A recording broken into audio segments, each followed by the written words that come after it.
I fired my best server. Our company was pretty hyped because they had just rolled out a new customer rewards program. But ours was a little different. Our company was actually giving 10% of your purchase back as cash. And it wasn't real cash. It was just cash that you could use only at the restaurant. And there were different tiers. And if you made it to certain tiers, you actually got e-gift cards sent to your email that you could redeem at the restaurant for food and beverages. Every week a report would get sent to the restaurant by my district manager that would tell you how many times a reward member was applied to a check. My restaurant at the time had some of the lowest results.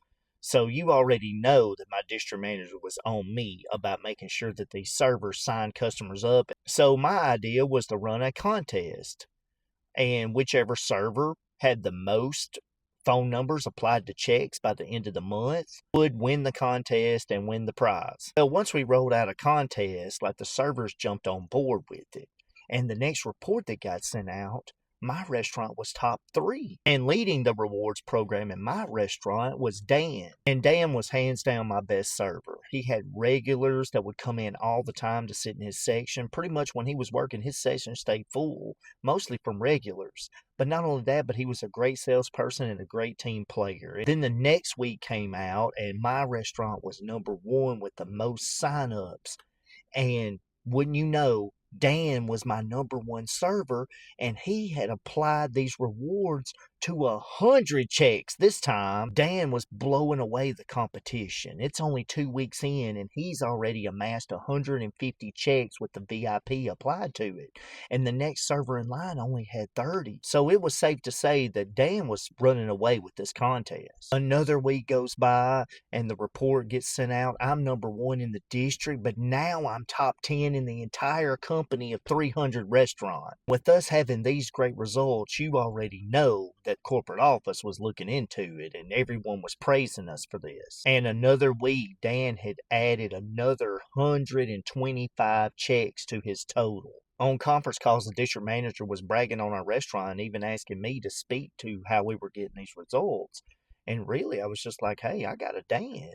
Like, he's doing amazing with this. Well, fast forward a couple of days, the general manager of my restaurant wanted to sit down with me. And he has printed off like a stack of papers as we sit down, and he tells me that corporate office is looking into Dan's transactions, that corporate office is investigating all his transactions because it appears to be fraud. And I didn't want to believe it, and you never do when it comes to your staff. You always want to think the best of your staff, and they wouldn't do something like that. So the general manager had a report the corporate office had sent over, and it was all of the checks that Dan had applied a phone number to for rewards. All 275 of these checks had the same phone number attached to them. What I was looking at was not a report that we could have run in our restaurant. All the reports we ran in our restaurant only told us the total number of checks that a reward number was applied to. It doesn't break it down like this. Not only was it the same phone number applied,